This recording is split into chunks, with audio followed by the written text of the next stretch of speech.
One of the big movies of the summer season has appeared, and that is Kingdom of the Planet of the Apes, produced by 20th Century Studios, which is technically a Disney release. I am Tim Melton here, very excited to talk with you about this film. I was very excited going into this film.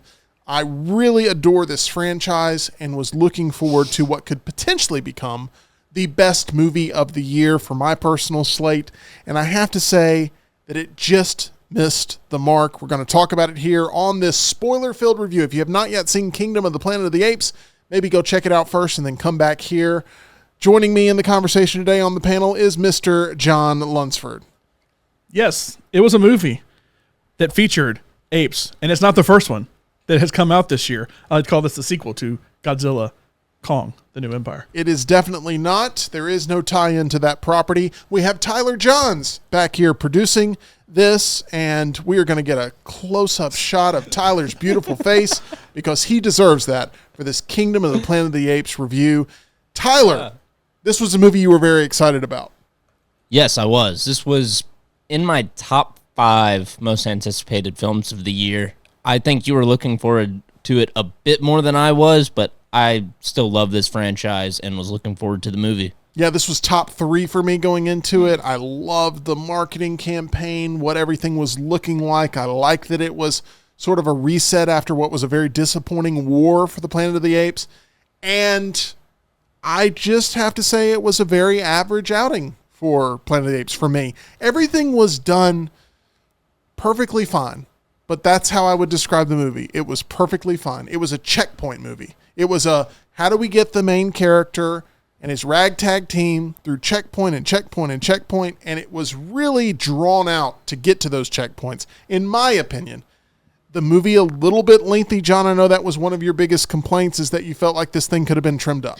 I do think the entire story could have been told in 20, 25 minutes less.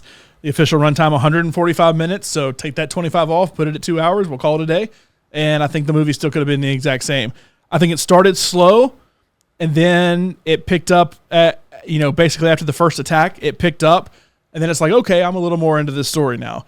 I think the human element of this is something that is very necessary to make it work. It is very much apes versus humans a lot of times that it took a little bit to kind of pick up into that. I know it was kind of like, oh, there's a human off in the distance, but I think it really picks up once you fully have human-ape interaction, and then it really came into its own then.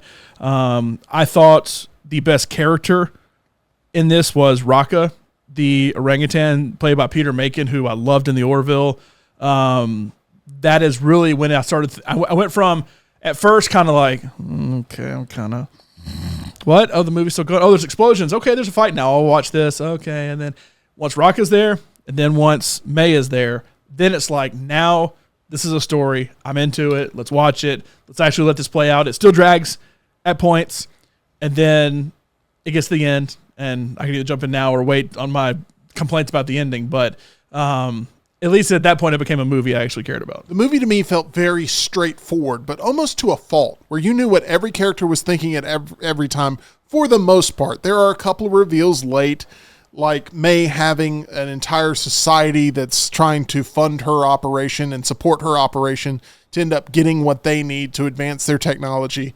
I understand that that is a reveal that occurs, but I kind of had that sense already that she was working with other members of the human population in this world. She's the only human not wearing like a loincloth. Correct, and she's actually got pants. Her interactions with William H. Macy in this movie make me believe that she's part of a larger network of individuals that are out there. And I feel like her speaking, so like the apes don't have like, perfect King's English when they start talking or anything. Do not. But everything is drug out. But and that's fine because they're learning it as they go. But like she comes in with perfect English right off the bat. And so at that point, it makes you think whatever story she's telling isn't the truth. I didn't necessarily know it was going to go full on. She's been basically in a fallout shelter. Like you could have called this Fallout of the Planet of the Apes and it would have been basically the same because the whole point she's trying to get to a fallout shelter at the end. And she's basically been living in one with a bunch of people. That's the only way they've survived for the last 300 years.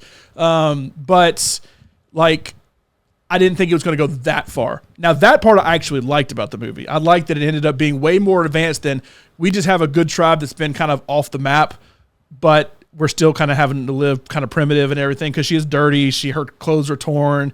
You can tell they sent her off on a mission by herself. It was a suicide mission. It was. I mean, what are the odds of her accomplishing all that and getting back? But it's just like Fallout. It's the exact same thing. The girl goes out and it's basically a suicide mission to go try and find her dad, and it's the same kind of thing.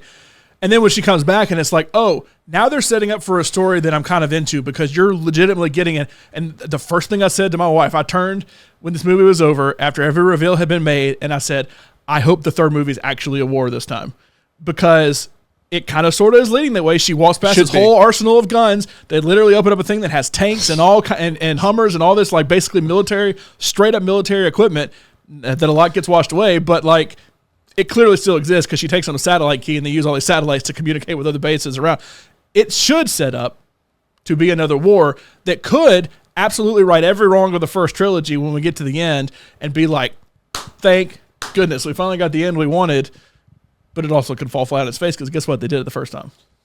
Planet of the Apes has 4 quadrants of conflict. It has humans versus apes, which we saw in this. It has apes versus apes, which we saw in this. Yeah. It has humans versus humans, which we did not see in this. And then it has... Barely saw it. Correct. And then what was the 4th quadrant? I feel like I've named them all. Have I named them all? No. You've named 3. I've named 3. I think that's it. I think it's 3 quadrants. 3 quadrants is what I'm how is it looking a for. quadrant? It's not a quadrant. It's not a quadrant. I've messed this up entirely. I feel like there was a 4th one I was going to bring up, but I may be wrong. 3 parts of the Triforce. 3 parts of conflict Apes here. versus nature? You get 2 out of the 3. Apes versus nature, that's what I was looking for, Sure, Tyler. yeah. Ingenious. You do get a lot of hawk action in this. If you're looking You do. for some hawk action, Eagle. you're going to be very excited about this. Was it an eagle? It was. It was the Okay. Eagle It's Clan. Eagle Clan. I'm So. messing all this up. Everything about the animal kingdom. I just feel like the most positive thing I can say about this movie is that they made every death sequence matter. I really thought every one of them packed a punch. My only complaint with the final death of Proxima Caesar, is that fight played out identical to Black Panther. When Black Panther and Killmonger fight each other in the water there for a second when they take away their powers and say you got to fight basically to earn to be king. That fight was identical. It's a little bitty plane that if you fall off the edge, you go down to the water basically to your death below. It was identical to that. So it's kind of a little weird being like, this is kind of like Black Panther. There are a lot of pulls from different movies, I feel like, in this, that none of them are bad necessarily. I didn't hate that it was done that way. But my biggest complaint, I'm going to go and get it because I keep wanting to say it. My biggest complaint with this is that the water they let in to destroy all the stuff at the end, that's like a 6-foot seawall to keep the water from washing up on shore. They blow up one little part of it, and it goes in and fills up like a 6-7 story tall fallout shelter that goes up, not down from that point. Physically, that doesn't make any sense to me. And it's like, we're going to let this little bit of water in to completely flood this entire thing. And I'm sitting there thinking, like, this was created. Now, the way it's done, and like when the big gorilla goes up and tries to go through the pipes and can't fit and ends up drowning, I mean, it's an impactful death scene, but it's like how you got to that point. It's like, I don't know if that like works by the laws of physics, how that ultimately ended up filling up. Maybe it does. I'm not a physicist, but it just didn't seem to work for me. And I'm like, it's a little bizarre, but okay, whatever. I'll let it go. It at least looks good. You know, it's shot good. The visuals of it are good. 3 of the 4 quadrants got filled up with water. That's my biggest takeaway from I that. feel like if we had seen more shots of that wall being hit just viciously by waves before they blew it up, then it would work, because you kind of see it just go from like, oh, just kind of calm tide to there's a 20-foot storm surge going into the fall. It's like Poseidon was like, there's a hole, let's go, and just started shooting water through. Yeah, I can understand that being some faulty logic. William H. Macy's death, while I thought it was an impactful way to take his life, I mean, he turned his back on what was a clear threat. What was he going to do? Go tell on him? Like, I'm going to go tell on you, and then he didn't. I don't even think he said that. He just walked away.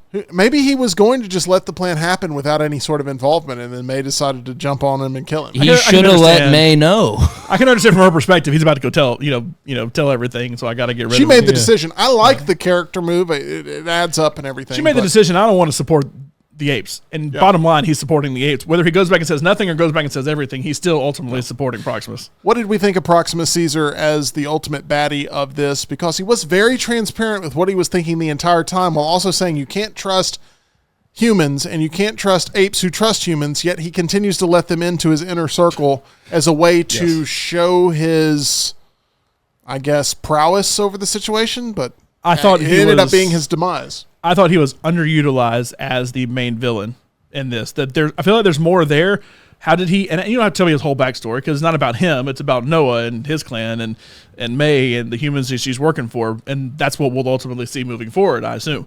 But like, he has you see the part right around the door with the two big ships and where they built the seawall and around the door where they're trying to get in. And then in one scene when he first brings Noah up there, he says, "Look at my whole kingdom." And he shows this vast landscape of apes living there. That was a slip up. Of apes. That was one of the quadrants that I brought up earlier. of apes living there. And it's like, well, how did he create this whole kingdom? And where are all those? Because it seems like there's workers and then there's people living out there. And we never hear another word from them once he shows this entire vast, sprawling kingdom. Because, the problem with War for the Planet of the Apes was there was no war in it. So with Kingdom of the Planet of the Apes, for a little bit there, I started thinking, is this just kingdom from the whole world right now is the kingdom? And we're just saying it in a very general sense. Well, then they show, no, this is the kingdom that he is building. Right. And you never visit that part again. I feel like that plus just the fact that it was more about the human Noah interaction more so than it was about good apes versus bad apes. And he was totally underutilized. Tyler, what was your least favorite aspect of this film? I know you were very high on it. I believe you gave it 4 out of 5 stars after your initial viewing. I did. I guess my least favorite part, because there really wasn't much. I didn't find myself looking at my phone or anything like that during the movie. What kept it from being a perfect 5-star movie for you then? I guess some of the just narrative choices, they played it really safe while also kind of just taking that suspension of disbelief a little too far. Like John mentioned, there's all this military equipment. There's Humvees. There's tanks. Nova decided to grab a 6-shooter to take out the apes. I don't agree with that one. that was a wild move. Did she know there were tanks in there? She ran past them. I mean, before she actually entered that space. She knew the entire layout of that place and knew exactly where to go to get the satellite key or whatever. She knew where to get the I just feel like thing. If you knew the tank was in there, maybe, I don't know, bring you a tank operator with you and you can just blow up the seawall instead of having to plant all those explosives. Look, this is a film that's all about logistics. And it's all about, we're going to spend a lot of time with setup, and then we're going to give you the moment. And then we're going to spend a lot of time with setup, and then we're going to give you the moment. We're going to spend a lot of time with setup, and it's just rinse and repeat throughout. And the formula of it is the thing that I found to be the most frustrating, because I wanted to be completely immersed, and I kept feeling I was like, okay, this is the setup point. I know that, we're waiting to get to the conclusion of this, and we will eventually get there. It just felt like checkpoint after checkpoint, and I grew kind of frustrated with the viewing experience in that capacity. And the checkpoint where it's like, okay, it's about to go down was when she opened the cabinet of all the guns for me, when they're reading the book and realizing, oh, monkeys just live in cages and all that kind of stuff. Mm-hmm. And she sees all those guns, and then that's the gun she chooses after all of it. All I could think the entire time was, after she pulled that little bitty baby gun out and shot the ape with it, was, in Men in Black when Will Smith goes and sees all the alien tech for the first time and he gets a little bitty baby gun and he's like, why do I have this? It's like, but you chose that gun. It's like, for her, it's like, you chose that gun. There's all these machine guns in there. You could, an AK-47 you could have chosen, but instead you chose a little baby gun instead. That, and then one complaint also I have with this is I feel like 2 checkpoints to reach were the deaths of Raka and the deaths of Proximus, that they both fell into the water and we're just supposed to assume that they're dead. Now, there was a far fall for Proximus, and he had been chipped up by the Eagles before, or Hawks or whatever, before that, to where I could understand that being, oh, well, he's dead. But he didn't hit the rocks. He splashed into the water, so that makes me think, okay, there's a chance he's not dead. He's dead. Raka just kind of floated away in the stream. I know it had rapids, but there's not. John, it wasn't a good enough send off for somebody like that. That I was like, it was a great send off. This is a pretty good character. That then it's just like, I'm gonna go down the rapids. Bye. I guess I'm dead. It was a great death. I thought every death in here worked. I thought every one of them carried weight. I think that you are very much of the opinion, based on previous movies that we've talked about and discussed, that until you see a body, ain't nobody dead. Correct. And you felt that same way about Dave Bautista coming out of Spectre, that he was going to somehow be alive after being flung off the train. And he still may be. We just didn't see him in the last movie. You never know. No, he's dead. But we'll see. Maybe I'm wrong. I will eat my words. His handler was in jail. He couldn't tell him what to do. You know. I will eat my words. I don't think there's going to be a lot of demand to bring Proxima Caesar back. You know that I was really excited about that character design. Oh, yeah. Super excited about what a beautiful day, or whatever it is. What a wonderful day. I think Beautiful Day may have been Mad Max Fury That Road. was Fury I Road. get those mixed up. Nicholas Hoult. I get those mixed up. But I wasn't overly impressed with what I saw. For someone who... You saw it on the trailer pretty much. You saw everything notable about the character in the trailer. And then he gives up his whole plan to the two people that are two beings in this that he doesn't trust the most. I don't know. Who then are like, oh, well, let's go get the stuff for ourselves then. And they go and they get the stuff for themselves. I like my Planet of the Apes movies to be just a little bit smarter, unlike me in this review. That's what I would like for it to be, a lot smarter than what it is on the screen. And I ding it just a little bit. John, I believe we walked away with very different levels of anticipation going into this movie, but the exact same score. I gave it a 3.5. I think you've given it a 3.5. I did. I thought I would come away saying, yeah, it's okay at a 3. I'd bump it up a little bit because cinematography was good in it. Obviously, the CGI in it is incredible. They have been in all of these movies, or at least since we've started this run of them, to where that's enough from the technical perspective for me to go high in a movie. Then everything after that, there's just enough of a hook with, there's actually all these humans who have... I mean, they look like scientists and everything that are living in this bunker that are trying to, move the satellites, and there's clearly other people because they communicate with them. There's enough for me to think there's a war coming that will actually pay off. It may take 6 movies instead of 3 like we were waiting for. And there's just enough of a hook for me to think whatever happens, I want to at least see it moving forward. And so all that, it only bumps it up a half star because there's plenty of things to keep it from going to 4 or keep it from going to 5. But there's just enough to kind of sort of keep me there. There was a lot of focus on the use of the telescope from both humans and apes. First thing I thought was like, apes in space, here we go. They're going to go to space just like Fast and Furious does, just like Jason does, just like all these things that jump the shark too soon. And we'll see. It could happen. You never know. I don't know what that was necessarily alluding to. I think it was just like, hey, there's a whole world out there we haven't even thought about. And there was I really would have appreciated a POV shot from the telescope. Yes. Yeah. Just to see like if there was like a constellation or just something. What is it that's sparking so much imagination? Are they just looking at the moon that we could already see? It's just not quite as big. Or I don't are they know. like legit seeing something up there? Which I started thinking like apes in space at that point. But then when you saw the door that they were trying to break into, I at first thought it was going to be like, hey, there's NASA tech in there or something that like it's going to at least let us travel more, like more than we have. Like we can explore the countries and stuff. Or maybe it takes us to space. I don't know, because clearly they're using satellites to communicate at the end. So there's still something out there worth using. The vibe I got was Bane just broke into the armory, and that's what is left there for it to be used, and then obviously everything's destroyed. But going back to the telescope at the end flood makes me continue to kind of keep thinking space. Like you're just teasing it a little too much here. But that vault, the whole movie, I was thinking beneath the Planet of the Apes, Forbidden Zone, the Doomsday bombs in there, and then even when May pulls out the little like the satellite codes or whatever, I'm thinking, that's launch codes. I was just fully convinced it was going full beneath the Planet of the Apes, and it did not. This is a movie that does a good job of tying both eras, the original 5 and the new 3, together into one movie that feels like it is connective of the two.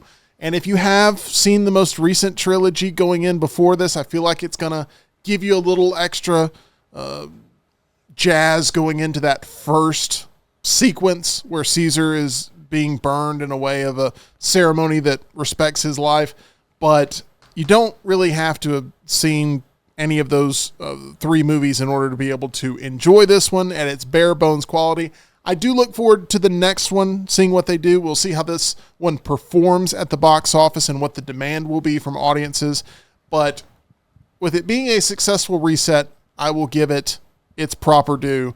I just wanted a little bit more, and didn't feel like as a fan I necessarily got this. What happens to the whole religion of Caesar now? Because Rocca's dead, so those books are gone.